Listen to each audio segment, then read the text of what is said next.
Right now on Morning News Now, a surprise settlement in a high-profile trial. This morning, Meta, the parent company of Instagram and Facebook, set to pay $18 billion to settle a landmark lawsuit brought by states alleging its platforms are designed to be addictive to children. I'm very pleased. There's lots of lawsuits coming for these companies, lots of parents. And yeah, I am satisfied. I feel like there's justice is possible. Now, the company promising major changes for some of its youngest users and pressuring other platforms to do the same. More on the settlement, the reaction, and how it could change what your kids see when they scroll. Breaking this morning, a race against time at the Nepal-Tibet border. Rescue crews searching for survivors of catastrophic flash flooding that left more than 200 people dead, and hundreds more are missing, including dozens of Americans. We will have the latest. Plus, new information about the death of Dolly Parton and her final wishes as friends, family, and fans pay tribute to the legendary singer, actress, and philanthropist. And a major breakthrough in the fight against one of the deadliest forms of cancer. The FDA approving a new pill to extend the life of people with advanced pancreatic cancer. More on the drug that's giving hope to patients and their families. Good morning. I'm Savannah Sellers. Thank you so much for joining us on this Thursday morning. Joe is on assignment. We are going to begin this hour with that surprise settlement from tech giant Meta. The company that owns the social media platforms Facebook and Instagram agreed to settle a lawsuit over allegations its platforms are intentionally addictive. The company is denying wrongdoing, but promising big changes for teen users. It's also urging other social media sites to take similar steps. NBC News Washington reporter Alice Barr joins us with the details. Hi, Alice. Good morning. Good morning, Savannah. This landmark settlement comes out to about a month's worth of business for Meta, but the families who've been pushing for change are not focused on the money. They want to see real results to protect young social media users. This morning, major changes coming for teens logging in online after Meta, the parent company of Facebook and Instagram, agreed to settle a social media addiction lawsuit. California mother Victoria Hinks has been among those pressing for change since her 16-year-old daughter Alexandra died by suicide. Victoria believes largely because of social media. I don't want her short 16 years to be in vain.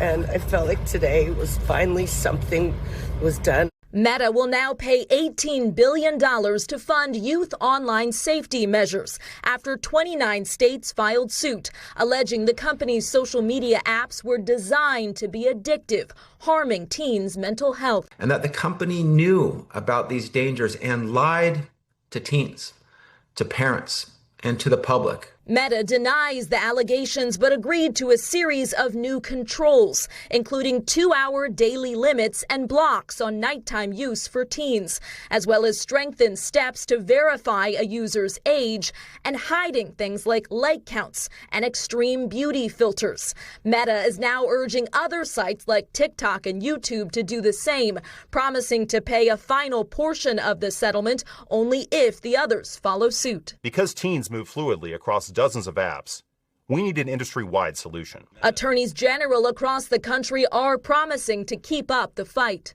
We're happy to talk to TikTok and Snap and Google about this. We're also happy to take them to court. As heartbroken families keep pushing for federal legislation and lasting change.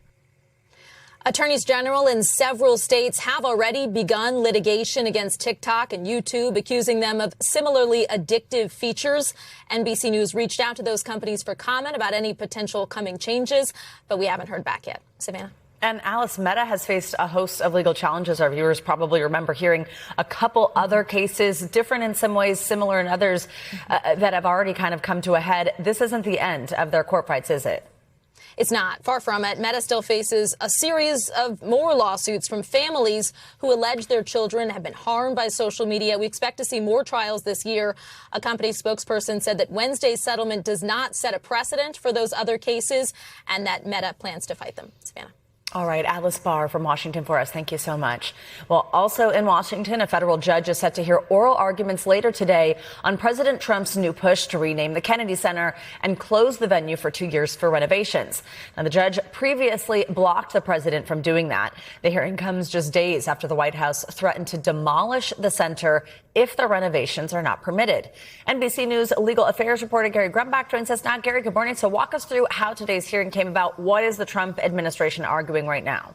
So, Savannah, a few months ago, a federal judge ruled that the Trump administration cannot change the name of the Kennedy Center without congressional approval. He also said more analysis was needed before they could close for 2 years completely the Kennedy Center. So just 2 weeks ago, the Kennedy Center board took another vote and found the same conclusion. They said they were going to close for 2 years completely and change the name to a different way, but adding Trump's name to it, saying that he renovated and restored the facility. Congressman Joyce Beatty, who's been bringing one of the lawsuits about this, was not thrilled about this and filed a motion to try to stop this from happening, saying the judge already said no. What happened here is that the government then came back with essentially a threat, saying if you don't let us close for 2 years completely and let us renovate this the way we want to do it, we might have to demolish the entire building entirely and create a large outdoor amphitheater. Now, to be very clear, there's no actual plans in place that we're aware of so far to actually close the Kennedy Center and demolish it completely, but certainly it could work as an effective negotiating tactic here, Savannah.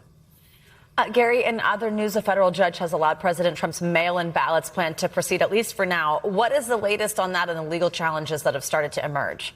Yeah, there is a ton of back and forth on this, so I will keep this as simple as possible for early in the morning here. Essentially, there's a number of lawsuits on the same issue. Can the Trump administration use the United States Postal Service to essentially facilitate who gets a mail-in ballot and who does not? The administration has submitted what's called a final rule to the Federal Register, which indicates that the USPS would be creating a portal for the states to be inputting the eligible voters into that portal so that the USPS can then decide who gets a ballot and who does not. Now, states and organizations around the country are asking federal judges to stop this from happening because, as you know, elections are run by the states, not by federal governments, and this would be, they say, an imposition on their ability to run those elections. A judge could rule as early as today as to the legality of whether the USPS can actually do this. Savannah.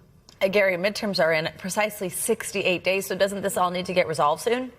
Well, it sounds silly, but it's always easier to have more time to do something than less. And every single day that passes is a day that the USPS and states cannot work together to make this happen if this is what ultimately ends up being required. And, of course, this could end up at the Supreme Court in a number of weeks here, Savannah. All right, Gary Grumbach, thank you so much. Well, closing arguments are set to begin today in the closely watched murder trial of Lindsay Clancy. She admitted to killing her 3 young children, but Clancy's defense team argues she should not be held criminally responsible because she was suffering from postpartum psychosis. The 36-year-old mom has been charged with 3 counts of first-degree murder. If convicted, Clancy could face life in prison without the possibility of parole. She has pleaded not guilty to murder charges. Now, Clancy's trial has captivated the nation. It's taken over podcasts and social media feeds. I'm sure you've seen it. It's highlighted the struggles women can face postpartum and how hard it can be to get help. Supporters of Clancy's have rallied outside the courthouse wearing pink for the final days of her trial. NBC News legal analyst Misty Maris joins me now. She's been following this trial for us, and she's going to be with us throughout the morning on it. Misty, good to have you with us. So first, let's just start on what you are looking for, what you're expecting, both sides in closing arguments today. Well, you can expect the defense to remind the jury time and time again that the burden of proof is on the prosecution.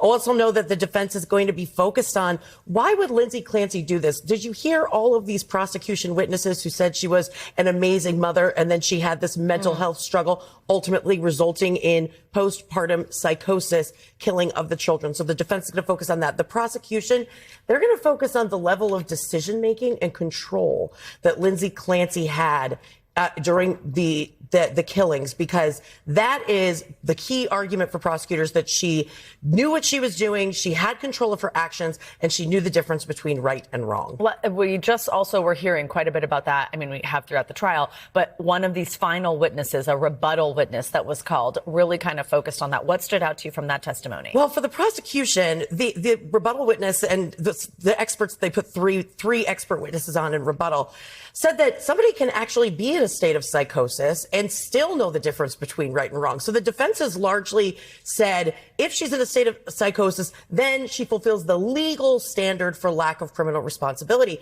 But this expert really gave the jury something to think about, whether or not that actually would be sufficient. Something really interesting, though, with this witness, Savannah. The defense lawyer actually read excerpts from the prosecution's opening statement to this witness and said, do you agree with the characterization of Lindsay Clancy? He said that really minimizes her situation and what she was going through. So that was a big score for the defense. When you can get the prosecution's expert to make a statement like that, that sticks with the jury, too. Absolutely. I think something else, right, just part of the reason why this has captivated social media so much, and I'm just imagining what this is like for a juror, is pretty much everyone actually in Lindsay Clancy's life. Her ex-husband, who lost his 3 children, her father-in-law, friends, family, who would also be devastated by the death of these 3 children, essentially said, like, she was not well. Like, they agree with Lindsay Clancy's sort of evaluation of herself and her mental state at the time. What does that do for a jury? Well, I think the prosecution is going to have a heavy lift today in their closing arguments to walk back some of what they said in their opening statement. They said that she was fabricating or exaggerating her mental health issues, that her suicide attempt was not a genuine suicide attempt, that she was not telling the truth. She was manipulating providers, that she no longer liked the life she thought she wanted, so she made the calculated decision to kill herself. Now, Savannah, none of that really came out in the courtroom, and a lot of those statements were actually refuted by the prosecution's own experts, who said she was going through a significant mental health crisis, but it just wasn't psychosis. So I'm interested to see how the prosecutors kind of make harmony out of all that. Walk us through exactly what the jury is being instructed specifically by the judge to consider in order to return this verdict, because it is just this sort of, it's a rarity, right, where you have somebody who says, yes, I killed them, but what is it that the jury has to keep in mind, and then therefore what returns guilty, what returns not guilty? So the prosecution, the top level charge is first-degree murder. That's premeditated murder with extreme atrocity and cruelty. Second-degree murder will also be an option. That's murder that's intentional but not premeditated. Defense had a victory. Involuntary manslaughter will also be on that verdict sheet. That's a reckless state of mind. The argument would be that even if she wasn't in a state of psychosis, all of these medications or side effects from those medications made it so she couldn't formulate the requisite intent for those higher level charges. And then lack of criminal responsibility. Did she know right from wrong, or could she not control her actions?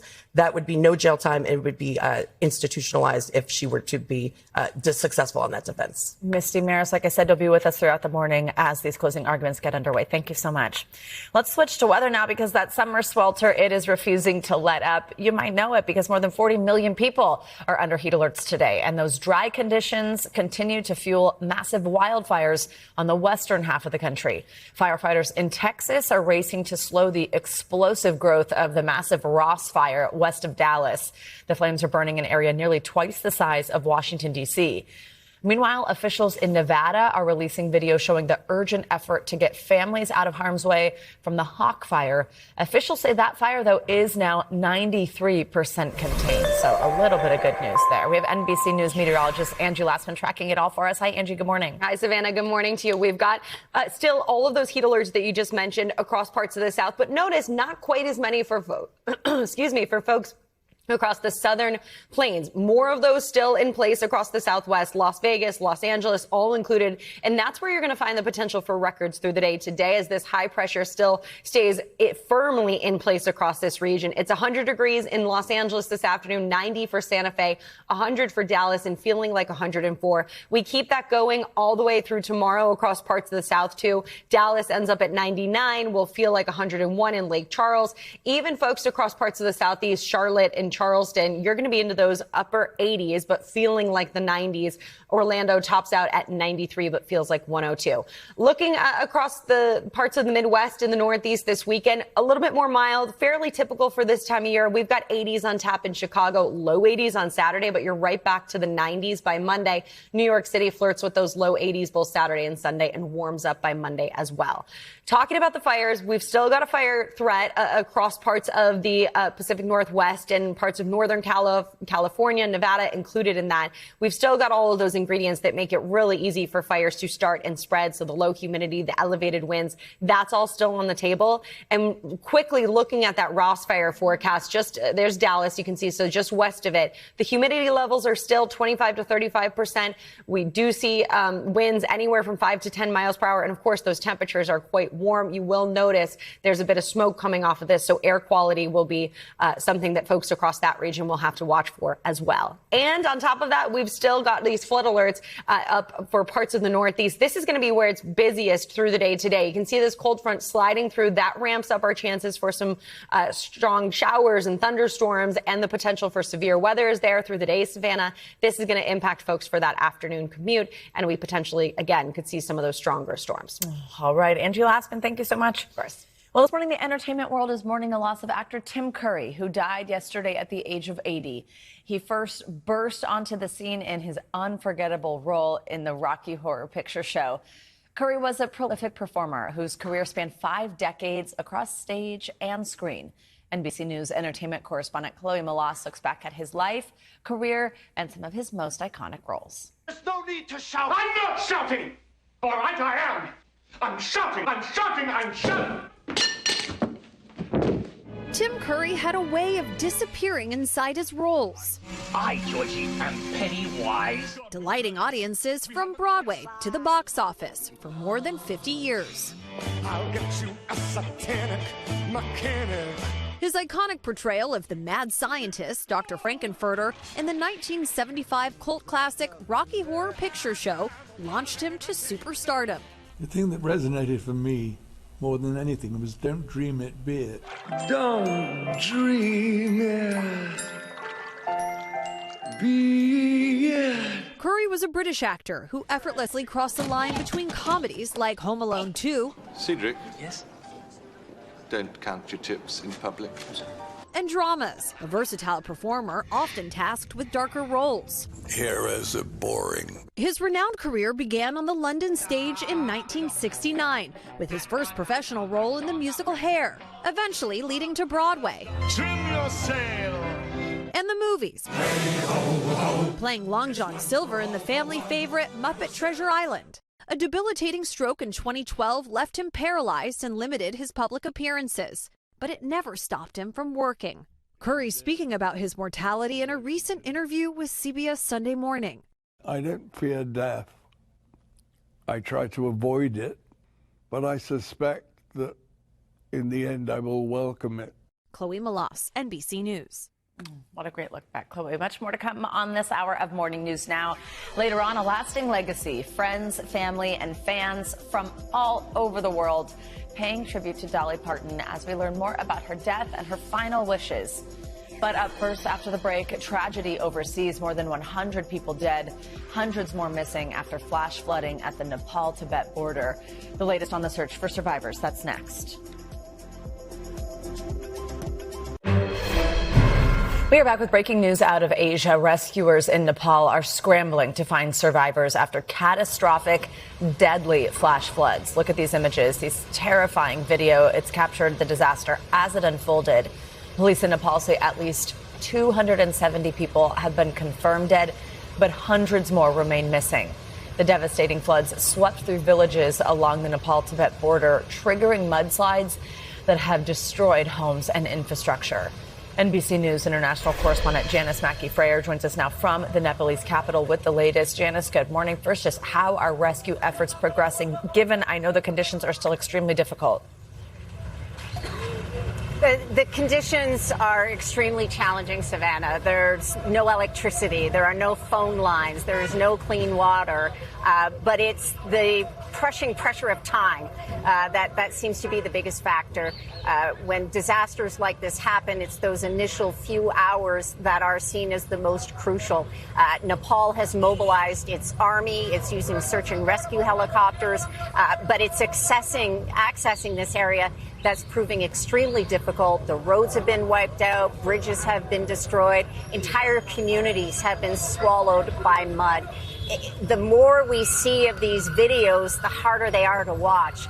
Seeing this wall of water, mud, rock, ice, just careening down the river valleys on both sides of the border. Surveillance cameras picking it up on the Tibet side, seeing the water rush through, people trying to run away, and then it just gets erased. It disappears into this sea of mud. So these are the conditions that rescuers are working with as they're trying to get to the people who need help. Among the missing, Janice, are tourists, including some Americans. What are we hearing from authorities about them? Well, they estimate more than 1,500 foreign tourists are unaccounted for. Again, there aren't any phone lines right now, so the lines of communication to be able to, call somebody who is hiking in the area to be able to do a check on them, it's just not possible. So that's also feeding into the uncertainty and the worry. And it's across countries. There are more than 100 from India. There are dozens from the U.S., from Canada, from the U.K., from Malaysia. So we are seeing this disaster, this catastrophic scene garner the world's attention. And the hope is that they will be able to reach people, to find them in time and to get them the help that they need. We understand experts already have some ideas as to what caused these catastrophic floods. What are they saying? I mean, you see these videos, it's almost just unbelievable to understand how this happened. What do they think? Well, because it was so fast and it was so forceful as well. It's completely altered the landscape now if you look at before and after pictures of the area. According to the U.S. Geological Survey, part of a glacier in the Himalayas collapsed and it hit the valley floor. Some estimates think it's like a mile wide. And it hit the valley floor with such force that it created seismic activity and it was confused for an earthquake. So it triggered an avalanche naturally, and that's when all of that rock and ice came cascading down, swept into the river, again with such force that it created these surges of water and these devastating flash floods. All right, Janice Mackey-Frayer on this breaking news for us. Thank you so much. Well, turning now to the Middle East, where the Strait of Hormuz remains a major sticking point in resolving the war with Iran. Earlier this week, Iran and Oman said they reached an agreement to improve the flow of traffic in the critical waterway. The two countries have been holding talks for weeks, but Iran insists the U.S. must accept their conditions and agree to end the war for the deal to move forward. This comes as President Trump says the war, quote, will continue for as long as necessary and that there is no timetable to resume peace talks.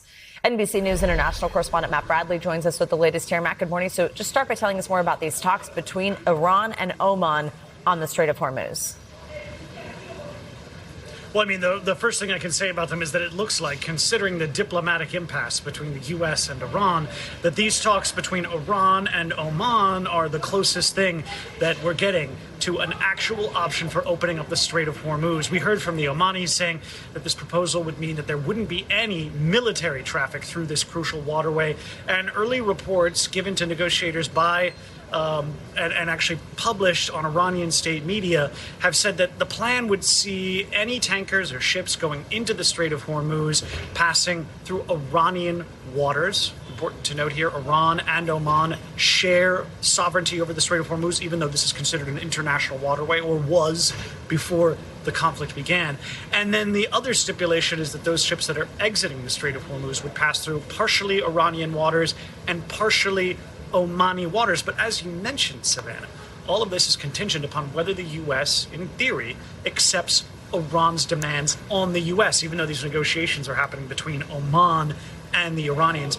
those demands, there are actually two sets of them. It's unclear which ones the Iranians are referring to. The most recent ones would demand that the U.S. release its blockade on Iranian oil in the Strait of Hormuz and coming out of Iran, and some other more modest demands. Previously, there was a set of demands from the Iranians that would require the U.S. to withdraw all troops from the region, to pay amends and reparations to the Iranians for the damage that they did during the war, to unfreeze enormous amounts of Iranian assets that they held abroad. Those were all maximalist demands that it looked as though the U.S. were going to be seeing as a non-starter. Whether or not they want that more modest set of demands, it could become realistic. Because the fact is that the president, the Trump administration, really needs to see the Strait of Hormuz opened up. Well, and President Trump, Matt, has actually repeatedly insisted that the strait is open. But first of all, allies warn the strait is still mined. It's also just, a findable fact that commercial ships are just simply not passing through, certainly not in the way they were prior to the war. Tell us more about the reality in the waterway and how dangerous it is. Yeah, I mean, we haven't really seen any major confrontations over the past couple of weeks, but there have been, especially between Iran and the U.S. We had seen back in July regular firing of the U.S. against targets in Iran, and Iran was firing against Gulf states and U.S. military bases in neighboring countries. Now, we haven't seen nearly as much of that, but I got to tell you, despite what the president says, maritime monitoring agencies say that the number of ships that are passing through the Strait of Hormuz is now in the single digits, reaching record lows in terms of the actual shipments going through there. This is a crucial waterway. It carries about 20% of the world's oil and gas requirements. So, seeing this number of ships going through, that's a bad sign. But there are good signs. These negotiations that I mentioned, they're sending the price of oil downward, which shows that investors and markets believe there is some reason for hope. Matt, we're also learning that the USS Lincoln will now be making a stop on its journey home from a record-long deployment. We've heard quite a bit about some conditions on this ship. What do we know so far? Yeah, I mean, this has been a huge political flashpoint in the U.S. It sounds as though they're going to be stopping in Thailand next week. That is the plan. The USS Lincoln is based in San Diego. As you mentioned, this has been a major controversy for the Trump administration. They've been well more than 250 days at sea, which, as you said, is a record-breaking figure. There have been reports or rumors of suicide attempts, poor food and sanitation and hygiene, and just general complaints from those on board. Many of them relate to family members in the States who have made them public, assailing the administration. Now, we're going to have some pictures probably pretty soon of these sailors getting off into Bangkok and celebrating. That's going to be a well-deserved break for those officers on board. No kidding. Matt Bradley, thank you so much. Well, coming up, a glimmer of hope for millions of cancer patients and their families. Up next, the new drug just approved by the FDA that could extend the life expectancy of pancreatic cancer patients. Dr. Azar is here to tell us how it works and what it could mean in the fight against cancer. That is next on Morning News Now. We are back now with a promising breakthrough in the fight against one of the deadliest forms of cancer. The FDA has approved a new pill. It's called Rason-Q for patients with advanced pancreatic cancer, a treatment that could help some patients live twice as long. In studies, patients who took the drug lived about 13 months, more than double the 6 months for those who received chemotherapy alone. For more, let's bring in NBC News medical contributor Dr. Natalie Azar. Dr. Azar, good morning. I mean, always a big day when we have a breakthrough like this. Absolutely. In any type of cancer. And this is one of the deadliest forms, as I just mentioned. How does this new treatment work exactly? Okay, so first, let me just say that I can't overstate how exciting this is. When the results of this study was reported in May at an oncology conference, people were standing up and giving a standing ovation and actually brought tears to their eyes. And the reason is that this particular medicine is targeting this protein called KRAS. KRAS is responsible for cell growth and division. And when it's mutated, you basically have unchecked, uncontrolled cell growth and division, which is essentially what cancer is. And scientists have been trying and targeting this protein, Savannah, for literally decades. And then they finally figured out how to target it. And voila, look at these results. Really, literally landscape changing, foundational. Could it therefore then impact other types of cancers? Could it open the door to that? So that's the amazing thing about this. So in about 90% of pancreatic cancers have this particular KRAS mutation, which is why it's so perfectly suited for pancreatic cancer. But this mutation is present in a variety of other cancers, including lung, colorectal, endometrial, bile duct cancers. So it's not unique to pancreatic cancer. So yes, it will and does absolutely have broader implications and is being studied in those tumors as well. What are the side effects? So that's the thing. So I think most people would say that better than chemotherapy, overall in terms of doesn't suppress the immune system and stuff, but still you can get oral ulcers, nausea, vomiting, diarrhea, fatigue, and this rash. I think most famously Ben Sass had, given an interview with this blistering rash that can be really, really, really uncomfortable. There's a picture of it.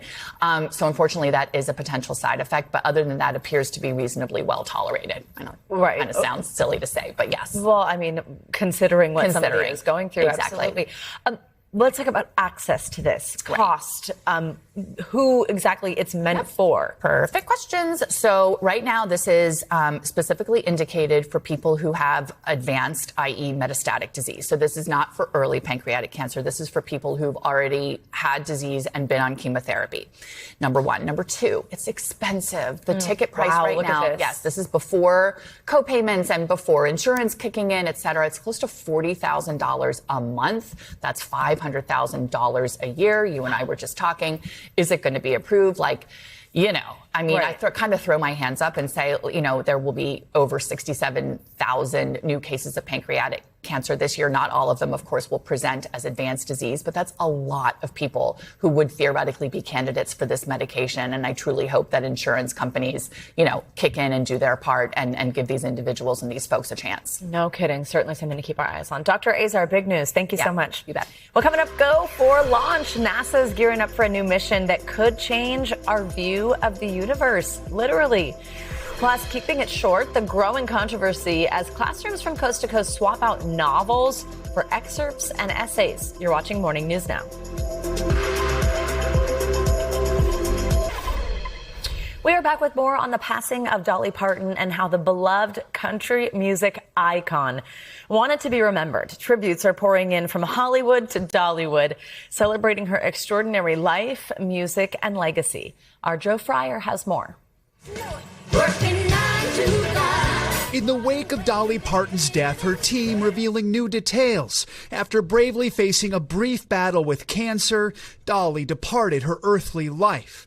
Now, at her request, a small private funeral service will be held for immediate family. Her Dollywood theme park opened its doors, giving fans a place to gather together and honor the icon. A scene replicated across Sevier County, the place she was born and raised. How do you open up today and do your jobs like it's any other day? Made a promise to her that the show is going to go on. The Eli family traveled to Dollywood from Illinois. It's just a lot to take in. Somebody as famous as she is, and you just still feel like you just had her ripped out of your heart.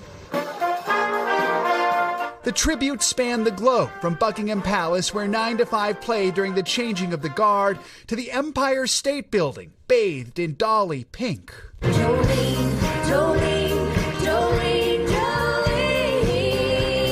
Her goddaughter, Miley Cyrus, writing, "The feeling of losing my Aunt Dolly is beyond what feels right to share," adding, "What I know is Dolly would want me to feel it, write a song about it, and then continue on and be strong." Though we may get a little more Dolly music down the road. She recorded a song locked away in a time capsule until 2045. For decades, Dolly charmed the world with both her wit and unwavering faith. I love everybody. I try to find the God light in everybody, and we all have it. At Dollywood, they posted these pink signs across the park, echoing what the singer declared for decades: "I will always love you."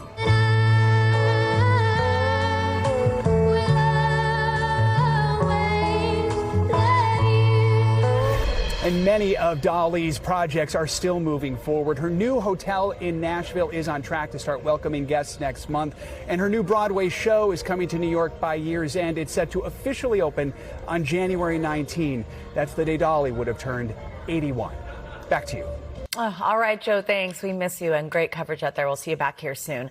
Well, this is really exciting. NASA is just days away from a new mission that could revolutionize our understanding of the universe and rewrite astronomy textbooks. The Nancy Grace Roman Space Telescope is set to launch on Sunday. It's a first-of-its-kind observatory designed to capture panoramic images of space that have never been seen before. Scientists say it could ultimately reveal more than 100,000 new planets and billions of galaxies. It will lift off from the Kennedy Space Center on a SpaceX Falcon rocket and travel for more than 3 months to its final destination, where it will orbit roughly 1 million miles from Earth. NASA's Dr. Dominic Benford joins us now to tell us about this upcoming launch. He is the program scientist for the Nancy Grace Roman Telescope. Dr. Benford, good morning. We are honored to have you with us and so excited to get to talk with somebody directly involved with this, so we appreciate your time. We know that you guys have been developing Roman for nearly 2 decades. Now it's actually launching 9 months ahead of schedule, which is pretty awesome. I'm hoping that you can help us understand what it's going to do, because when I say things like reveal more than 100,000 new planets and billions of galaxies, I think most of us can't even wrap our heads around that. Savannah, it's difficult to wrap our heads around what the Roman Space Telescope will do because we've never had an instrument like this before. We'll be able to survey the universe 1,000 times more rapidly than we can with the Hubble Space Telescope, which is our amazing predecessor mission. And we can do this so efficiently because technology has allowed us to move on and make a much larger camera and to make a more efficient observatory and put it 1 million miles away so that we can have a clear, unobstructed view of the universe at all times. Now, we designed this not just for that capability, but also to conduct 2 key scientific measurements. One is to understand the history of our universe and how it has expanded and formed to be the way it is right now, driven by the twin aspects of dark matter and dark energy. And the other is to search for thousands of planets around other stars to understand what other solar systems are like. Is there a solar system like ours out there in the universe? We'll have the answer to that question with the Roman Space Telescope. And just how much of a breakthrough would that be to be able to answer that question? I think people have looked up into the night sky since before history and wondered whether we're alone in the universe. And the first part of answering that question is to know, are there other planets like the Earth orbiting other stars? We don't know if this is a common feature of the universe or not, or whether we're in some special place, but we will know that in just a few years. What are these images that are going to come back kind of going to look like? Like when I say this panoramic images that it's going to be able to take, I know whenever we get a batch of photos that NASA was able to collect on one of these missions, we just think it's beautiful, like this gorgeous picture of a bunch of stars in the sky. But explain what it is from a scientific perspective that these images are going to return. The Roman images will be unprecedented in scale and scope. They'll be just as sharp as the images you get with the Hubble Space Telescope, just as sensitive, have all that beautiful imagery, but 100 times more in every single picture. Wow. The camera that we built for the Roman Space Telescope is a 300 million pixel infrared camera, the largest that humanity has ever built. And when we take these images and mosaic them together, every time we take a picture with Roman, essentially it's going to be 1 billion pixels or even 1 trillion pixels, larger than can be seen on any monitor anywhere in the world. And in fact, if you wanted to put this all onto 4K monitors, it would have to tile 45 New York City blocks in order to be able to view the whole thing all at once. So we're going to be using an extensive amount of machine learning to analyze all of these images, because every single picture will have millions of galaxies in it, and we'll be understanding all of that across all of cosmic time. It's so crazy to even try to understand what you're saying, like millions of galaxies. That is just really something. Yeah. Tell us about the trip that Roman's going to take to get where it's going to get these images. So in just a few days, we'll be launching the Roman Space Telescope from here in Cape Canaveral, Florida, and it will launch on a Falcon Heavy rocket that will take it into a trajectory that gets it 1 million miles away from Earth. That's 4 times farther than the moon is from the Earth. And from that vantage point, the sun, the Earth, and the moon, which are the bright, hot objects, are all on one side, and the telescope has a relatively unobstructed view of deep space, where it can study all the way out to the edge of the observable universe. And we'll be sending all that data back across the 1 million miles of space at a rate of about 1.5 terabytes of imagery every single day. In the first 5 years, Roman will gather... Oh, sorry, go ahead. in the first 5 years, Roman will gather 20,000 terabytes of imagery. Compare that to the 200 terabytes that so far Hubble has generated in 36 years. And all of this data become public worldwide as soon as we're able to process it and put it in the archive.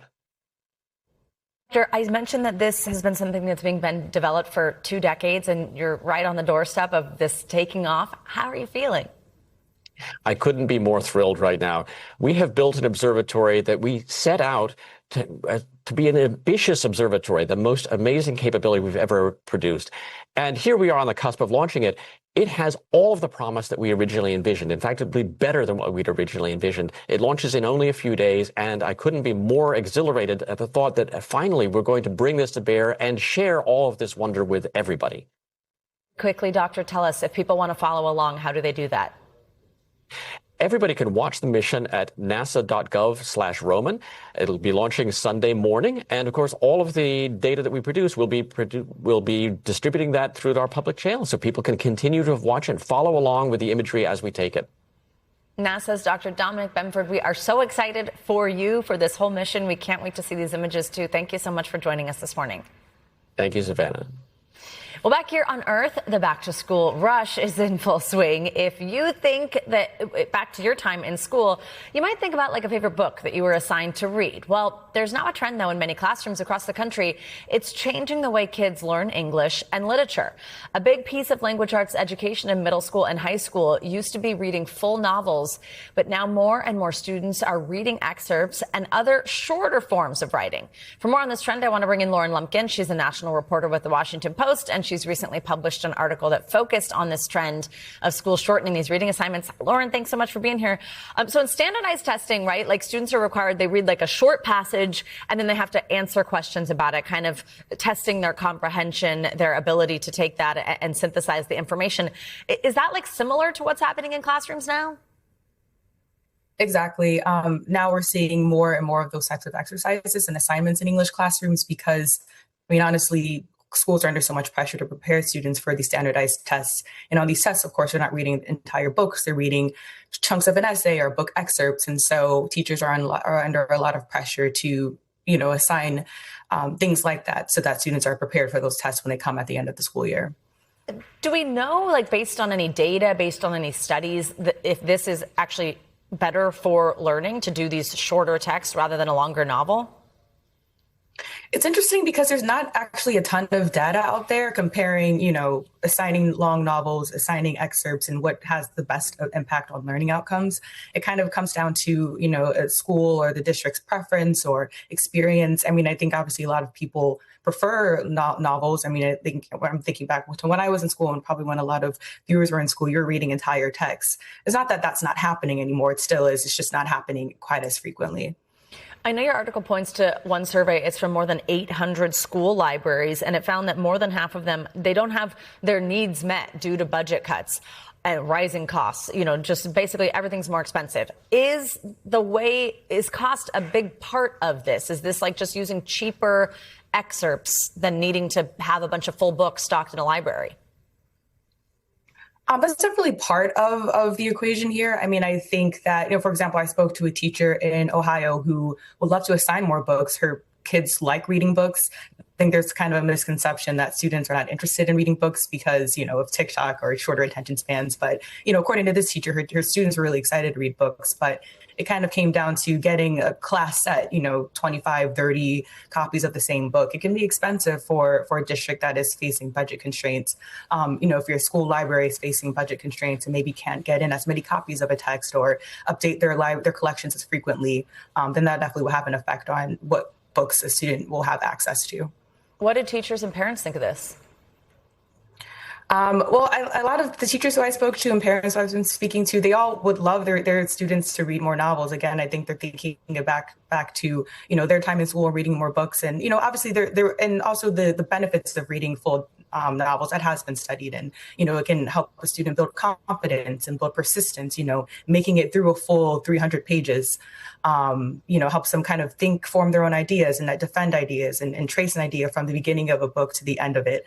And so I think for those reasons, parents and teachers really prefer, that their kids read novels. And if it were up to them, they would have more time throughout the school year to read more novels. Lauren Lumpkin, thank you so much for joining us, important talker, as we head back to school.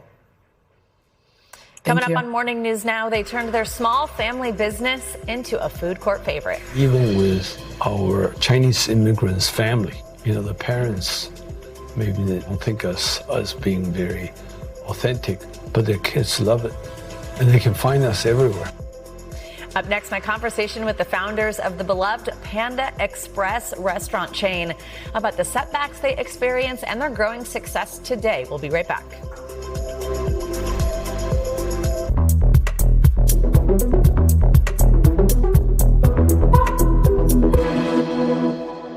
We are ending this hour with our series Business in America, where we put the spotlight on top CEOs. Well, I recently caught up with the co-founders, the co-CEOs of Panda Express, the largest Asian restaurant chain in the U.S.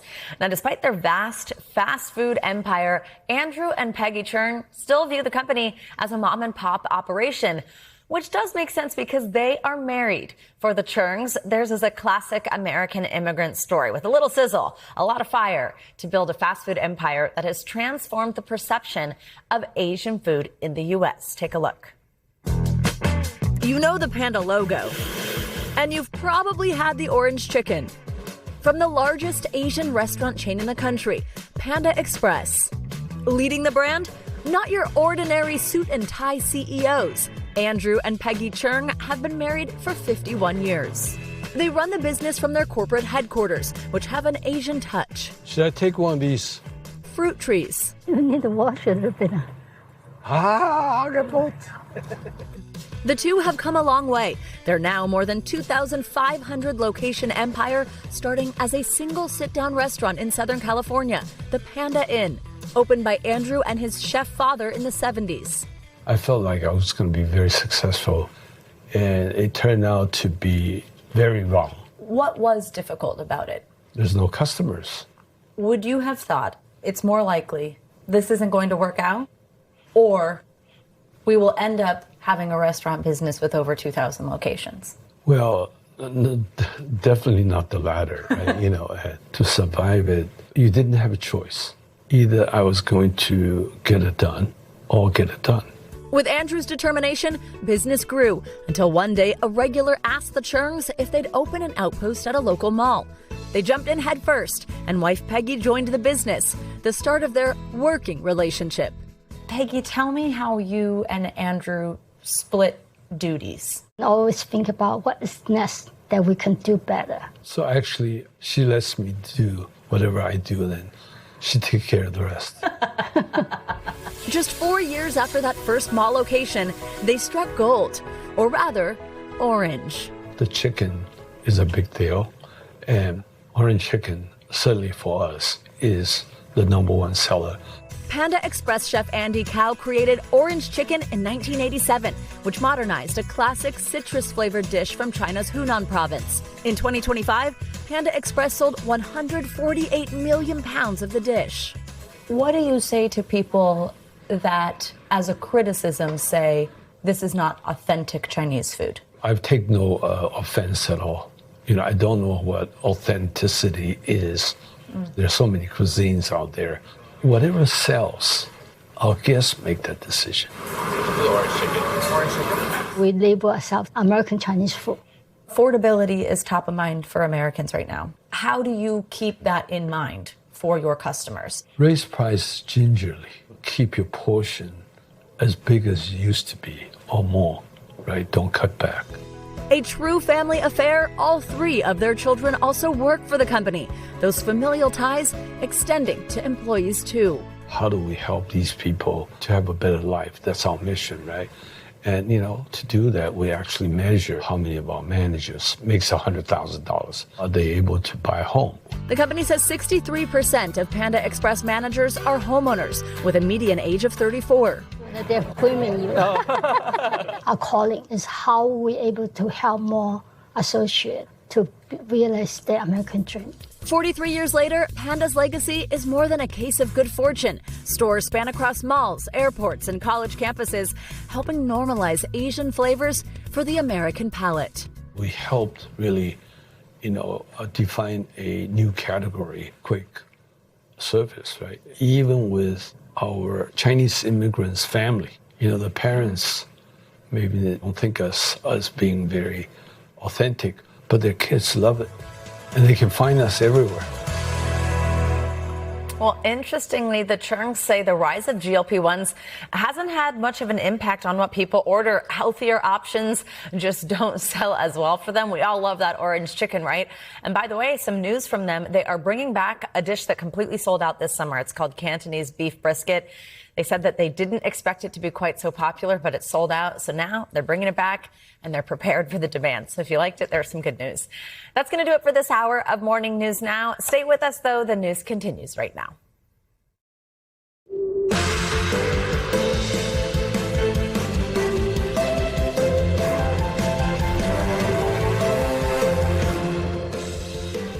Good morning. I'm Savannah Sellers. Joe is still covering Dolly in Tennessee, but he's going to join us a little later in the hour. Breaking this morning, utter devastation abroad. A glacial collapse said to be behind these horrifying scenes of catastrophic flooding on the border between Nepal and Tibet.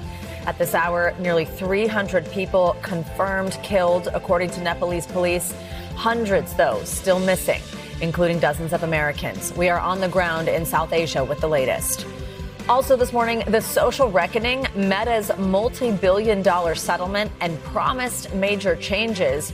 Could it really impact the way teens scroll? We will tell you about their call to action, looking to convince other big apps to follow suit. Plus, I'm going home. Another shock to the world of entertainment this morning. Tim Curry, the name and face of cult classics and household favorites alike, gone at 80. We are looking back at his life and legacy in a moment. And later in the hour, from Hollywood to Dollywood and beyond, the tributes pouring in for Dolly Parton, an American original being remembered by millions across the globe. Thanks so much for starting your Thursday with us. We appreciate you being here. We are going to begin this hour with that breaking news out of Nepal. Search and rescue teams are racing to find survivors after catastrophic flooding ravaged homes and villages along the Nepal-Tibet border. Police in Nepal say at least 270 people have been killed, while hundreds more remain missing. Among those missing are tourists, including dozens of Americans. NBC News international correspondent Janice Mackey-Frayer has the very latest from Nepal. Janice, good morning. It's hard to describe how devastating this was. A wall of water, rock, and mud on both sides of the border, just 80 miles from here. There are more than 1,000 people who are missing. The search is underway, but it's difficult. There are no phone lines, no electricity, no clean water, but it's the crushing pressure of time that may be the hardest, as the initial hours of a disaster like this are crucial. These terrifying images from the China-Nepal border show the disaster unfolding. A monster wave crashing down from the mountains, sweeping away everything in its path, including vehicles, buildings, even people. A surveillance camera in Tibet showing crowds running for safety. This morning, the catastrophic scale of it all coming into fuller view as the desperate search for survivors in riverside villages swallowed up, now getting underway. Hundreds of foreign tourists are missing, including dozens of Americans. My parents, Ramesh Sharma and Neelam Sharma, the last time we heard from them was when they crossed the border at 8 a.m. And we haven't heard from them since. We're just waiting to hear from them and just any information. The State Department releasing a statement saying the U.S. Embassy in Nepal is working to account for any U.S. citizens affected and calls for survivors to avoid riverbanks and low-lying areas and seek higher ground. This man saying a helicopter rescued him from his terrace. My wife, he says, was already buried in the mudslide. Soldiers from Nepal's army being deployed to the areas hardest hit, but getting there won't be easy. With roads and bridges wiped out, electricity and phone signals cut off. Before and after images show how forcefully the landscape has been altered. The concern now is that the danger has not yet passed. That unstable land along the narrow Himalayan corridor can easily give way. With the death toll certain to rise, it is a race against time on both sides of the border. to dig out entire communities from the mud and hope for survivors. We're learning more about what triggered these devastating floods. According to the U.S. Geological Survey, part of a glacier in the Himalayas collapsed onto the valley floor and created such powerful seismic energy that it was confused with an earthquake. It triggered an avalanche, and that rock and ice came tumbling down into the valley, swept into the river, and led to those surges of water and the devastation that we see today. All right, Janice, thank you so much. Well, now to that historic settlement involving tech giant Meta. On Wednesday, the parent company of Facebook and Instagram agreed to pay close to $18 billion in a landmark settlement with nearly every state over claims its platforms are addictive and they endanger children.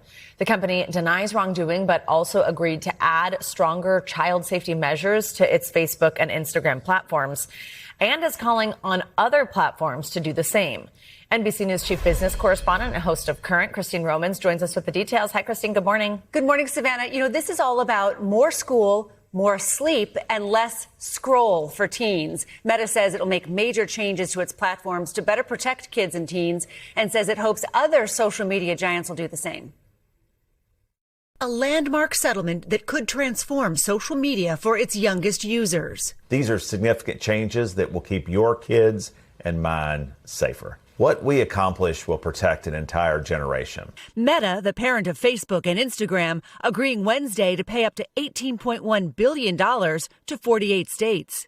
In a bipartisan effort, 29 states accused Meta of harming kids with addictive social media products and violating privacy and consumer protection laws. The company knew about these dangers and lied to teens, to parents, and to the public about them. Meta has denied any wrongdoing. Under the settlement, Meta says it will make major changes for users under 18, including imposing a 2-hour daily time limit on Instagram and Facebook collectively, blocking use between midnight and 6 a.m., muting notifications during school hours from 8 a.m. to 3 p.m., and removing access to some extreme beauty filters. The framework we've negotiated will empower parents to easily manage their children's access to our platforms. Meta says it will pay most of the money over 10 years, but it says it will only release the remaining $5 billion if other social media platforms follow suit. Meta adding in a statement, these protections will only be truly effective if we work with our peers, TikTok and YouTube, to put the same measures in place. For some parents, the settlement is personal. Emmy was the sweetest kid. Aaron Pupelo's 17-year-old daughter, Emily, died by suicide in 2021 after being bullied on social media. When you hear today of this settlement that Meta says that it's going to pay $18 billion and change how kids can use the platform, what's your reaction? The money is not the part that I'm concerned with. We need to make sure that the things that they say they're going to do, that they actually follow through on. So this $18 billion is a lot of money, right? It's just about a month's worth of business of revenue for Meta. To put it in context, it reported more than $200 billion in revenue last year. The settlement also follows several losses in court for Meta. We'll see if the other social media giants, YouTube and TikTok, take similar steps. For now, it's so important to stay involved with your kids' use on social media. And Erin Pupelo, she said something to me that just really struck me. She said that when her daughter was being bullied at school in person, she could outlove the bullying when her daughter came home. But once it moved on to social media, once it was on Instagram and Snap, she couldn't outlove just the terrible things that were happening on those onslaught of that on those content. social media sites. And so it was just a magnifier. And she's hopeful that there will be some new restrictions, but will be cautiously optimistic, she said. All right. Christine Romans, thank you so much. Well, closing arguments are set to begin today in the high-profile murder trial of Lindsay Clancy.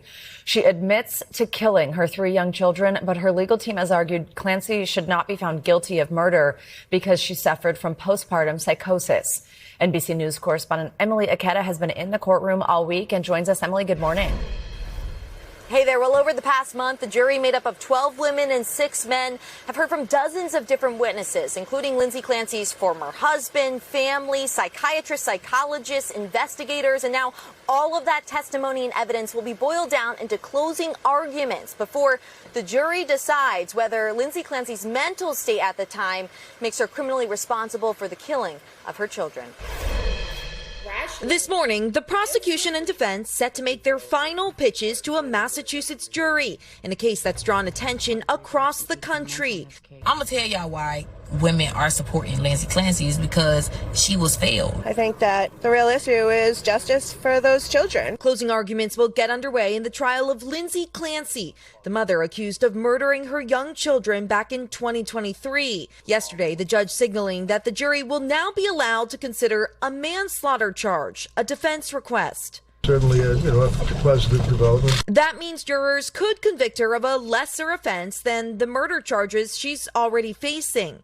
Why would the defense push for manslaughter as an option here? If you're the defense, then you want the jurors to have something to grab hold to, especially if you think your client has come off as somewhat sympathetic during this otherwise horrific trial. At the heart of jury deliberations will be the former labor and delivery nurse's state of mind when she strangled her 3 young kids and attempted to take her own life. All while her then husband was out running errands. Prosecution witnesses describing her actions that day as intentional. To accomplish all of this in the course of that amount of time that Mr. Clancy was gone, I thought was significant, really showed an awareness of time. But the defense argues Clancy, who admitted to the killings, should not be held criminally responsible because she was in the throes of postpartum psychosis, with competing demonstrations seen outside the court and on social media, thrusting postpartum mental health into the spotlight. Is Lindsay aware of the social media, the conversation on social media around this case? I would imagine anybody would be. It's been quite publicized. And the judge is giving both sides 1 hour for closing arguments. And while this murder trial is almost wrapped up, Lindsay Clancy's time in court is not over yet. Both Lindsay and Patrick Clancy have filed medical malpractice lawsuits against some of her health care providers, alleging that she was not properly evaluated and monitored in the months before the killing of her children. Back to you. All right, Emily, thank you so much. Well, Boston Globe reporter Camilo Fonseca joins me now with more from the trial. He has been following this case since the beginning. Camilo, good morning. Thanks for being here. So first, let's just talk through what we can expect today. What are you looking for in closing arguments? Yeah, so closings today are going to be, the prosecution is going to, I think, really trying to hammer home its case, especially the last couple rebuttal witnesses, which are making the case that Lindsay Clancy was aware of her actions and was, able to appreciate right and wrong. I think that's what we heard from some of the rebuttal witnesses that spoke yesterday and the day before. And obviously the defense is going to completely disagree with that. Their whole argument is that she was in the throes, as you said, of postpartum psychosis. So it will remains to be seen, what's going to resonate the most with the jury. I think the defense has done a lot of work to introduce the medical evidence surrounding her treatment and surrounding the what they argue the insufficiencies in her treatment. It remains to be seen how the jury will take that. We just heard in Emily's piece that a lesser manslaughter charge is now an option for the jury to consider. What are the possible outcomes here? So if she is convicted on the lesser manslaughter charge, that's going to be a lesser sentence than first degree or second degree murder, which was initially what the prosecution wanted. I think the defense had was okay without the voluntary or the involuntary manslaughter charge. But as you pointed out earlier, it just gives the jury a little more flexibility in a case like this, where so much of the emphasis has been on Lindsay Clancy herself and the work that she was trying to do in the months before this to seek help. So if the jury finds that she really, really was unable to control her actions, I think that manslaughter charge is going to be more attractive to them. As we just heard and saw in Emily's piece, I mean, this is one of these rare cases that garners nationwide attention all over social media, but also people traveling from other states to physically be there to support Clancy. We're seeing people outside rallying, wearing pink, holding these posters. This one here, as you could see on your screen, she asked for help. Tell us about this reaction. These people we're seeing rallying outside the courthouse, and also the impact that could have on what really happens here. Yeah, I mean, the reaction outside the courthouse has been stunning. I think a lot of those photos you're showing are from a rally that happened last week with hundreds of women all dressed in pink, talking about mental health and the conversation that women have around postpartum issues. And a lot of these people, a lot of these women that were present there have suffered with those kinds of issues themselves, and they're aware of how difficult it is to have some of these conversations. So I think if anything comes out of this, it's that people are more aware and comfortable about speaking about difficult issues like this. Separate from this trial, we know Clancy and her ex-husband, who was the father of the 3 children who were killed, have filed malpractice lawsuits against some of her medical providers. Walk us through those suits. So those suits are filed in Norfolk Superior Court, and they're still ongoing. There are separate suits between that Lindsay Clancy has filed and that her husband has filed. I believe the one that Lindsay filed has named a few more providers, but essentially they are going over some of the same evidence that the defense introduced here, which is that Lindsay Clancy did seek to get help, and she was going to providers with her symptoms and with her mental health struggles. And whether it was a matter of over-medication or, of a failure of these practitioners to speak to each other, a lot of that has been laid out both in the civil suits and in the defense here. So, I mean, hopefully from the defense's perspective, some of that will be taken into account by the jury here as well, even though that's not necessarily at the heart of the criminal matter. Camilo Fonseca, we appreciate your expertise this morning after following this since the beginning. Thank you for joining us. Thank you for having me. Let's now get you your morning news now weather with our forecast from Angie Lassman, who joins us. Hey, Angie, good morning. Hi, Savannah. Good morning. Folks are going to need that umbrella if you live across the Northeast today, and you might want to make some extra time in your commute later today as we gear up for some of these showers and thunderstorms. Already seeing a couple of those kind of working across this region this morning. 28 million people are under flood alerts as we gear up for a more active day than we've seen in some days. Here's the deal for later this afternoon and early tonight. This is the area we're going to be watching from basically Harrisonburg all the way up to Rutland. We've got the chance to see some of those stronger storms. New York, Philly, Washington, D.C., all included in that. It looks like more of a wind gust and hail event, but we do have a potential for some brief tornadoes to develop. So this will be something to watch all the way through your afternoon hours into your early evening. There's why we've got this cold front sliding through. It ramps up the moisture ahead of it. And that means that even if you aren't seeing the stronger storms, you could definitely run into some of that shower activity with the outdoor plans. You'll likely see those impacted later today. And then tomorrow, looking ahead, we'll see those afternoon thunderstorms return to the southeast. We could likely see some minor flooding across that region tomorrow. But today, the flood concern is mainly focused around that same area across the Northeast. We've got the potential to pick up multiple inches of rain in some spots. It'll be more isolated, so localized amounts, 3 to 5 inches. But we'll be watching for this, again, reminding folks not to drive through flooded roadways.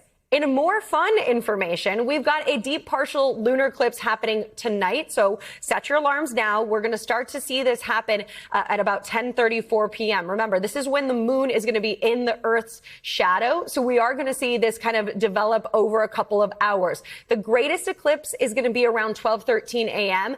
It's about 96%. So it's really going to look pretty close to a total lunar eclipse, but not quite. We're at 96% in the shadow. And you'll notice this kind of red glow because of how light scatters. This is going to give us really kind of a nice show and really fun, especially for the eastern half of the country. The partial eclipse will end around just before 2 a.m. So you've got a couple of hours to get out and see it. Now, will you be able to see it depending on where you live? That's the question. Unfortunately, there's going to be a lot of clouds across parts of the Northeast and some thunderstorms across parts of the Southeast. The Midwest and parts of the Plains and parts of the South Savannah, that's really going to be great kind of conditions for viewing this. We'll see some of those clouds and showers across the West. So places like Minneapolis, Chicago, now is when you want to set your alarms. Hey, really cool. Love that little bit of fun news. I knew you'd like that one. Thanks, Angie. You got it. All right, this morning we are remembering beloved actor Tim Curry, the longtime stage and screen star best known for his unforgettable gender-bending role in the cult classic The Rocker Horror Picture Show. Curry died yesterday at the age of 80, leaving behind a career that spanned decades and generations of fans. NBC Entertainment correspondent Chloe Melas has more on his remarkable career. Chloe, good morning.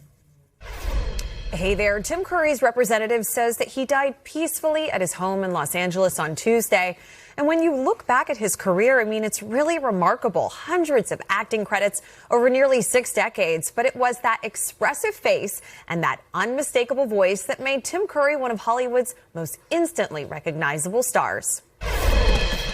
Whether he was being funny, and to make a long story short, too late, flamboyant, Why don't you stay for the night? or even frightening, for nearly 6 decades, Tim Curry has always been unforgettable. we're trying to find out who killed him and where and with what. His larger-than-life, often campy performances frequently stealing scenes. Curry's career started on London's famed West End in the musical Hair, before getting his big break as the original Dr. Frankenfurter in Rocky Horror Picture Show. He'd later reprise the gender-bending role on the big screen, which remains a cult classic. The thing that resonated for me more than anything was "Don't Dream It, Be It," which was a really good slogan. He went on to act alongside some of the biggest names in the business,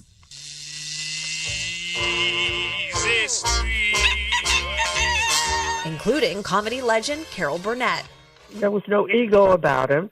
No, look who I am and what I did with Rocky Horror Picture Show. There was none of that.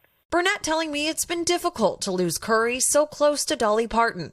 I'm gobsmacked, devastated, because I knew them both, I worked with them both, and I love them both. Curry's physicality lending him to a wide range of roles, from a murderous clown in the Stephen King thriller It, to family favorites like Muppet Treasure Island and Home Alone 2. What's the matter? Store wouldn't take your stolen credit card? Back in 2012, Curry suffered a massive stroke, limiting his mobility, but he kept working with voiceover roles. Now his fellow actors paying tribute. Last night, the cast of the Rocky Horror Revival on Broadway singing his iconic character's final song called I'm Going Home.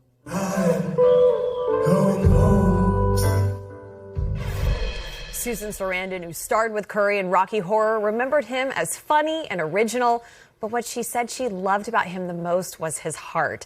And that's really what we're hearing in so many of these tributes. As memorable as he was on screen, he seems to have been just as beloved off of it. Back to you.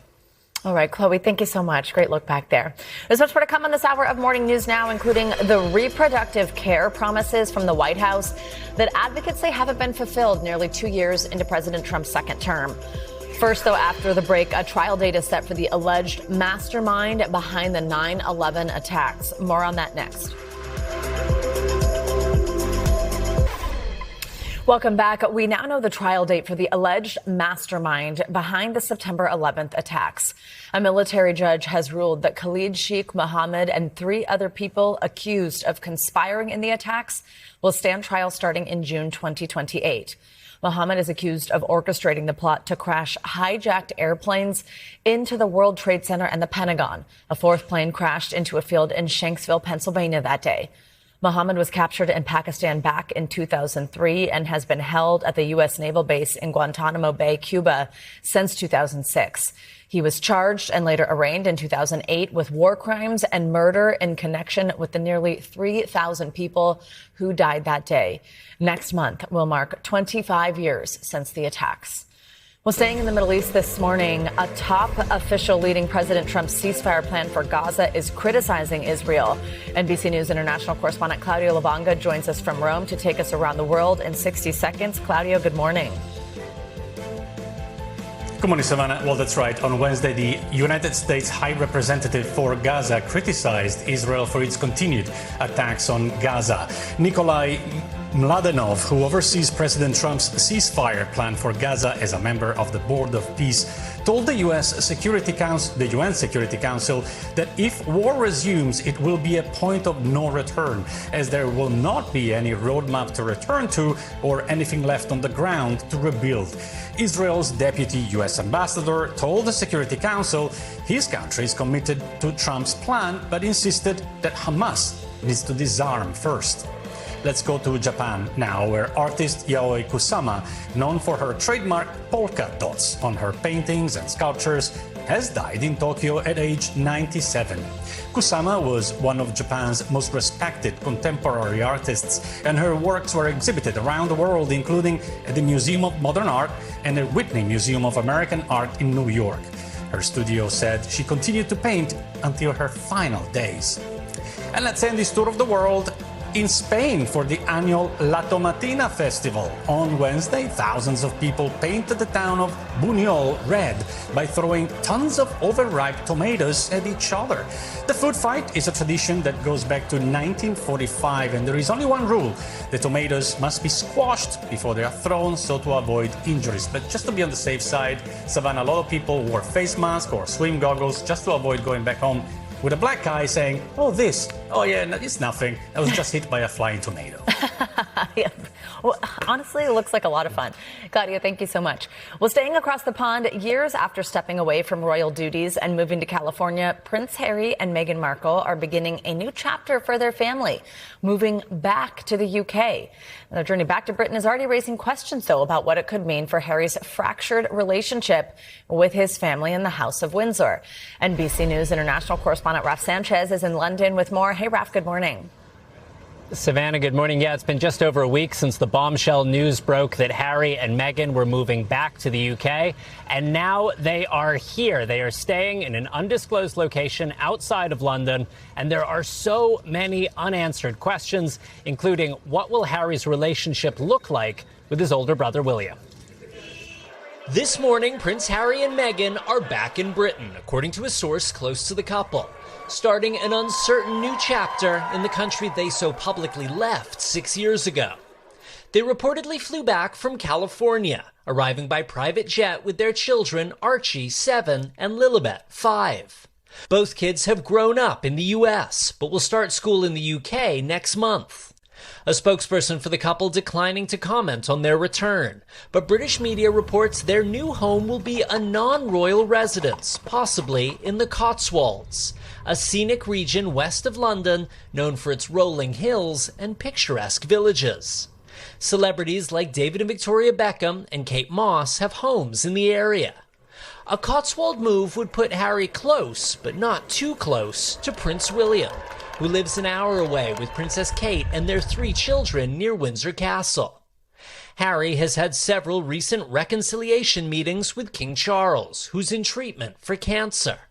But there's no sign of a thaw in his frosty relationship with William, his older brother and future king. There's a real mountain to climb before there can be any reconciliation between the brothers. Just because they're on the same side of the Atlantic, I don't think that necessarily means things are going to change quickly.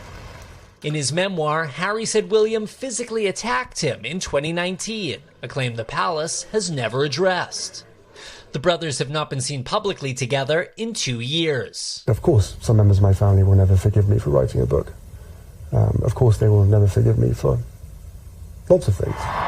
The British public divided over the couple's return. Their problem will be is that the country's pretty much fed up with hearing about their self-indulgent behaviour. I want them to come back and I want everyone to just leave them alone and just do nice things. I mean, anyone can do what they want, can't they? 2026. And it's still not clear who's going to pay for Harry and Meghan's security while they're here in the UK. When they were in the US, they paid for their own private security. But Harry has been trying to get taxpayer-funded bodyguards for his family. Savannah, in fact, one of the only details that their spokesperson has disclosed is that they are bringing their family dogs over to England. But those chickens, which you might remember from Meghan's Netflix show, they are staying behind in California. They're not coming to the palace. All right. Well, you will certainly be watching to see how this all unfolds. Raf, thank you so much. Well, coming up, free IVF treatment was a tentpole campaign promise from President Trump, but nearly 2 years into his term, is that promise any closer to becoming a reality for women across America? We will take a closer look up next. This is Morning News Now.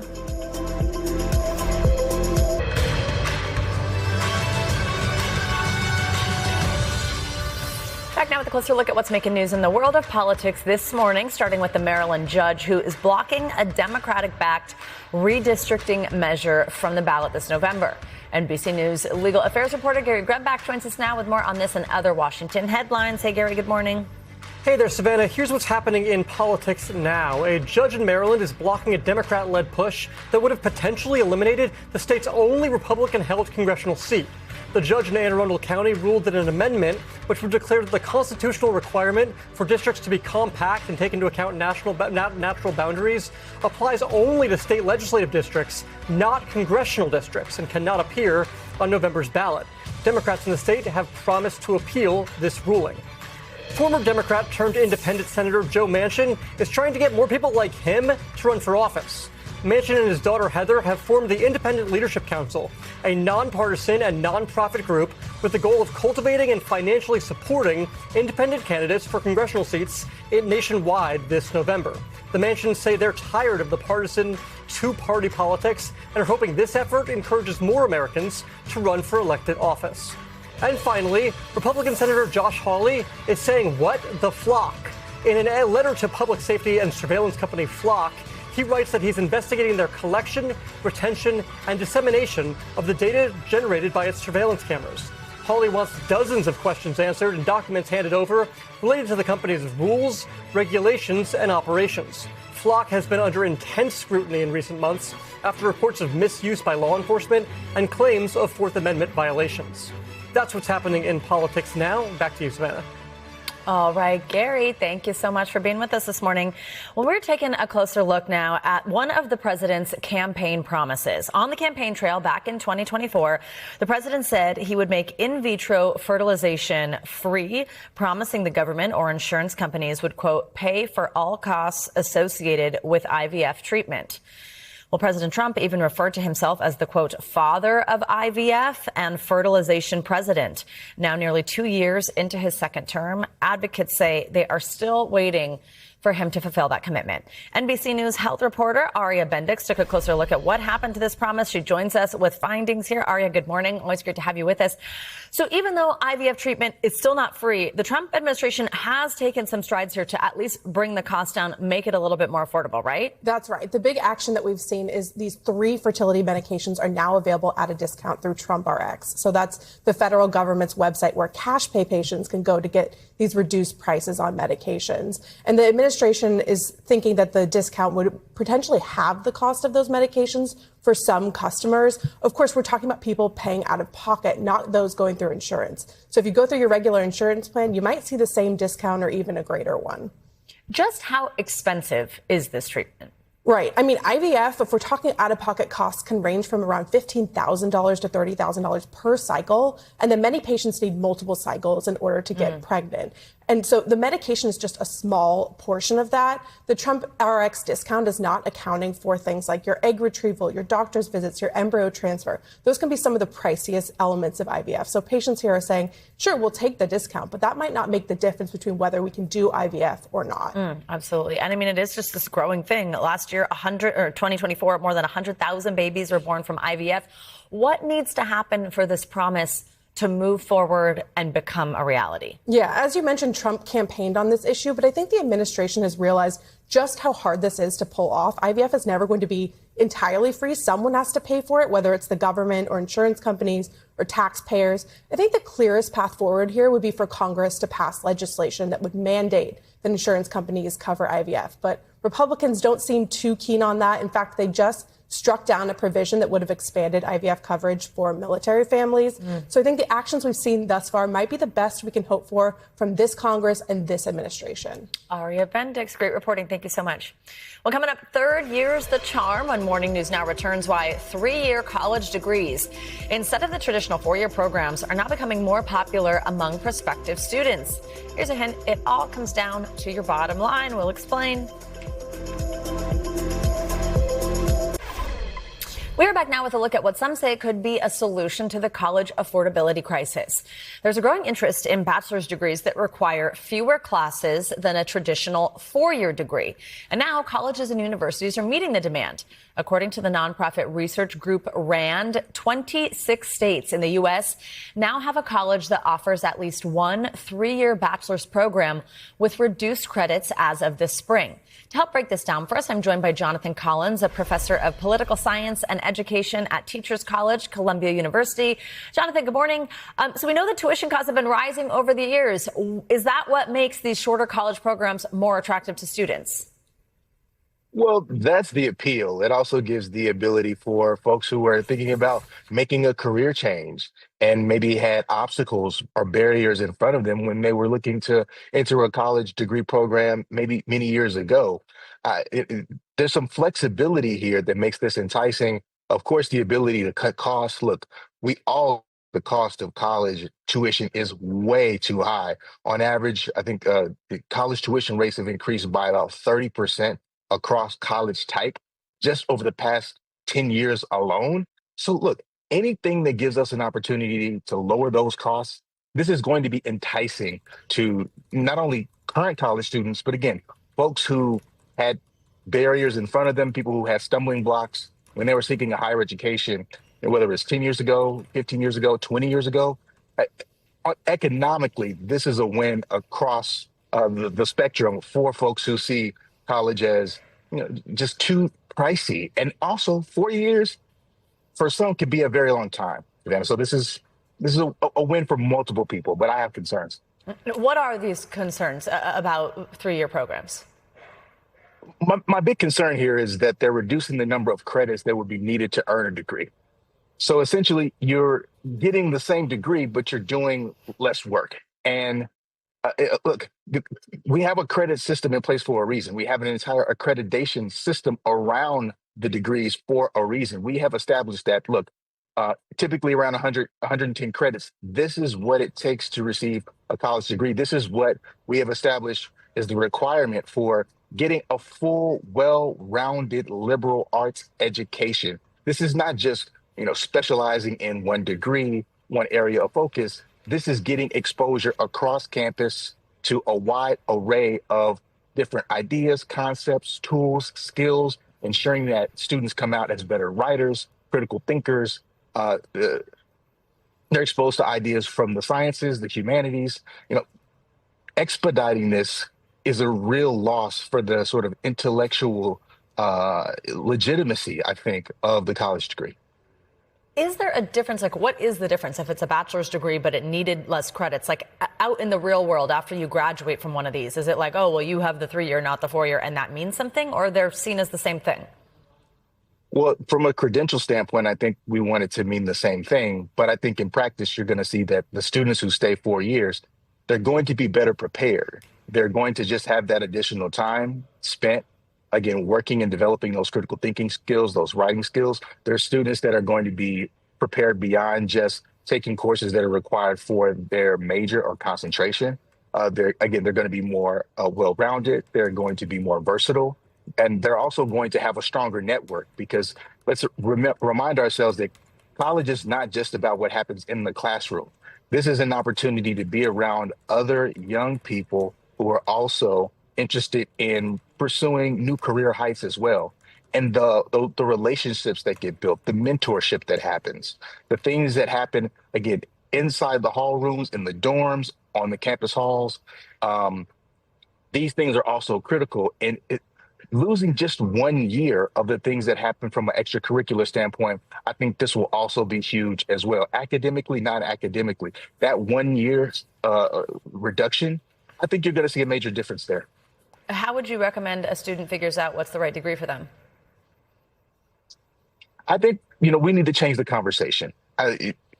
Thinking about the degree that's right for you is, of course, first a financial decision. But the issue is that we are putting that decision on the students. It is up to us at these colleges and universities to be thinking about a better and more impactful ways to cut college tuition costs. It's unfathomable to me that we now have colleges and universities that are charging north of $100,000 a year for tuition. That's not a question of should we be reducing credits. That's a question of why is college just so expensive? So, we need to make this more affordable and more accessible, or we are going to have a system where there are some kids who can afford to go to college and there are some kids who can't. And we're heading towards essentially an economic apartheid system if we don't figure this out from a tuition cost standpoint. Jonathan Collins, really good point. Important conversation to have. We'll keep it going. Thanks so much for joining us. Of course, anytime. Let's turn now to the passing of beloved country music icon Dolly Parton as tributes continue to pour in from fans, friends, and fellow stars celebrating her extraordinary life and legacy. Of course, our Joe Fryer is in Dollywood with more. He's been there throughout this week. Joe, great to see you. Good morning. Hey there, Savannah. Good morning. Behind me is this hometown Dolly Parton statue here in Sevierville, which has become sort of a gathering place for fans this week. You can see some people behind me right now. They've been bringing flowers. They've been bringing balloons, all honoring Dolly. This statue was first unveiled nearly 40 years ago, a sign of Dolly's enduring impact, not just on this community, but on the music world.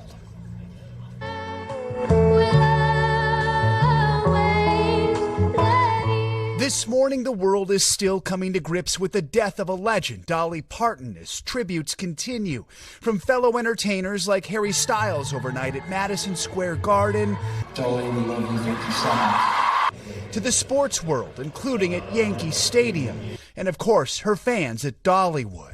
Can you think of a better place to be to remember Dolly? This is truly the best place to be. The theme park opening its gates to fans, holding a moment of silence and promising to carry on her legacy. She has inspired our future. The Ely family traveled here from Illinois, planning to celebrate Isabella's 21st birthday, never realizing they'd also be honoring Dolly's spectacular life. You just still feel like you just had her ripped out of your heart. Parton's passing after a brief cancer battle came as a shock. How's everybody doing today?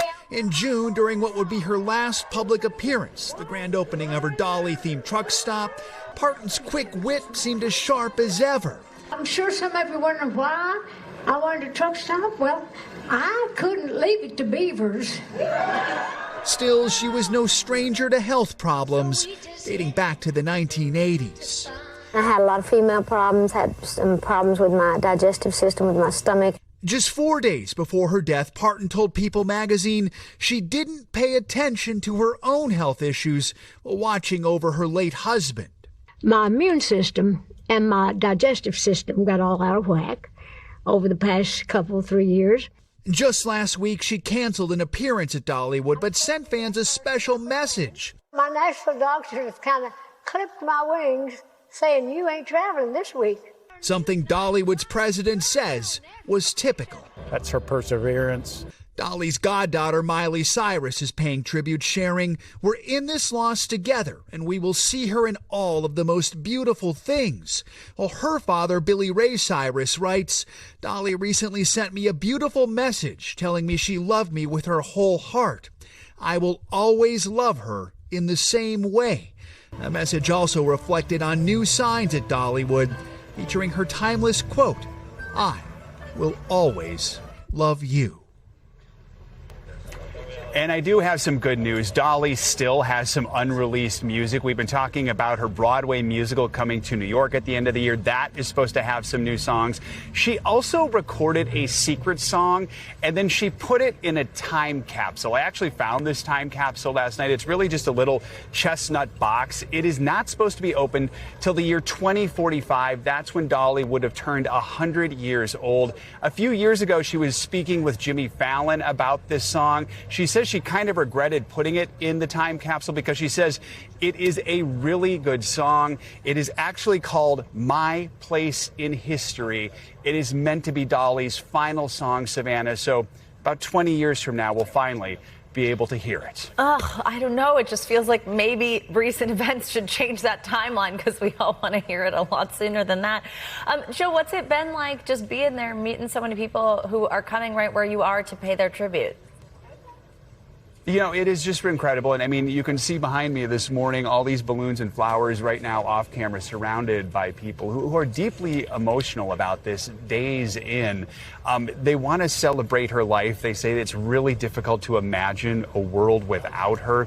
So many people had already made trips to come here to this county, to Dollywood, not realizing that they would be here after she had passed away. But they say there's no place they'd rather be, surrounded by fellow Dolly fans, sharing stories, sharing memories, and most of all, celebrating her incredible life. Savannah.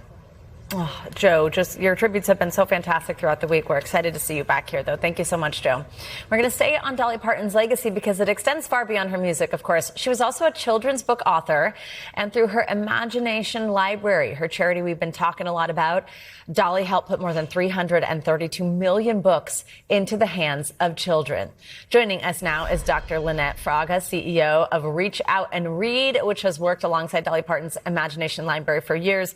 Great to have you with us, Doctor. Good morning. First, just let's go back. We've talked a little bit about this throughout the past couple of days, but this is just such a moving story. Why was children's literacy such an important part of Dolly's life? Dolly Parton took an idea, a powerful idea, that children can embrace early literacy and learning from birth. Amazing. And because of her own history and her own father's history, she took this idea that children's books in their homes and turned it into a movement of millions of books for millions of family and children. And it's pretty powerful. For those of us who are committed to early childhood and early literacy, she made a huge impact about the importance of the earliest years. What does research tell us about just how important that is, about the impact of having access to a book early in life? There is so much happening in the first few years of life. In fact, by the age of 3, 80% of a child's brain is developed. By age 5, 90% of the architecture of a child's brain is developed. And what makes that happen? Things like shared reading. Things like connection and relationship with a caring adult in a child's life. And reading is an amazing conduit for that to happen. When we talk about children's learning and growth and development, it's this kind of thing that can really make a difference. For people who want to help carry Dolly's literacy legacy forward, I know there are so many people, in fact, that I think the Imagination Library website might have had some difficulty handling the inundation, which is always good to see. What can people do? The power of books, making sure that everyone knows and understands that books are powerful from birth.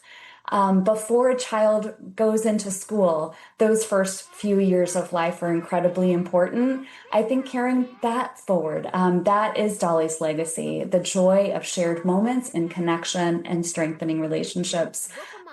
Books in kids' hands, that's a tremendous legacy. Dr. Fraga, thanks so much for being here. We really appreciate you helping us highlight this part of Dolly's legacy. Thank you. There is much more morning news now right after this. Stay with us. Finally, this hour, whether you're putting together 10 pieces or 1,000 puzzles, are typically known, as a peaceful, relaxing, and creative hobby. But in 2026, puzzlers are putting their strategic skills against the clock in a high-speed and competitive sport. Reporter Erin Burnett from our affiliate in Winston-Salem, North Carolina, got a look at the action. Every week inside this home on Wright Avenue, these friends get together for a game we've all done a time or two. Everybody's pretty quiet until that first person finishes. But for them, putting the pieces together isn't a way to pass the time. The clock is ticking. 3, 2, 1, puzzle. I would say speed puzzling is maybe like the first time I've ever felt really competitive. Speed puzzling? It's a hobby that's the perfect fit for Sabrina Montserrat Lindsay and sisters Samantha Sacchi and Tony Mac Reynolds. But this was the first hobby that I was like, wait, I'm actually good at this. Practice makes perfect for the North Carolina Speed Puzzling Championship. On the table is a puzzle, usually in a bag, wrapped up, hidden somehow. They count down 3, 2, 1, go. The first to finish wins. Woo! Woo, woo, woo, woo! As I'm flipping the pieces, I'm simultaneously looking for flat edges, because I see that this image might actually be really approachable to build the edge for. And one thing I like doing is trying to keep as many edges in my hand as possible so that when I'm done, I can do a quick drop off. Oh, and I have all the pieces that I need. That was back in 2024. They've competed against hundreds of jigsaws from across the country. They have fun shirts and fun pants, and they have custom dresses made and accessories, and the energy is so lively and positive. So like, even though we're all competing for like top places, a lot of people are just really proud of themselves for making improvements in PRs. And of course, I had to try it out myself. Go! Puzzle, yes. Okay. We got our first piece together. Am I going fast? No. Am I learning something? Yes. Let's go see here. This goes like this. Oh, okay. Wow. Can I see the time? It took me 7 minutes and 1 second to put together the sun, the giraffes, and the elephant. It took her 6 minutes and 23 seconds to put together the whole puzzle. Ultimately, the trio says it's not about the time on the clock. It's about finding your perfect fit. Like, if there's something that you're hoping to try, whether that's speed puzzling or something else, like, get the courage to just do it, and like, it'll turn out great. Yeah. Okay, our thanks to Erin Burnett for that story. I got to get into this. One bit of advice if you want to try your hand at speed puzzling, don't get stuck staring at a single section, they say, searching for one piece. Stay focused on the bigger picture. Sounds like some good advice, really, for both puzzling, but also for life. Maybe that's the whole metaphor there. We thank you for watching, and remember, stay updated on breaking news and top stories on the NBC News app or watch live on our YouTube channel.